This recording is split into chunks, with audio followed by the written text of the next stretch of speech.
Now, you got two different approaches here, right? You got a side hustle, and then you got no side hustle.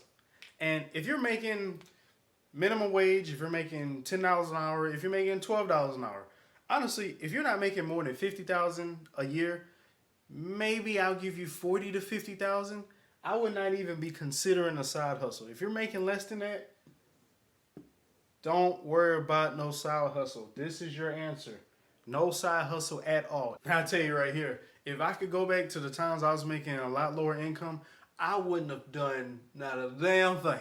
I wouldn't have done nothing. I would have just put some money away. I wouldn't have done anything, but I was living paycheck to paycheck. Even when I started making a little more money, I was living paycheck to paycheck because I didn't understand how to budget. I didn't understand how to save money.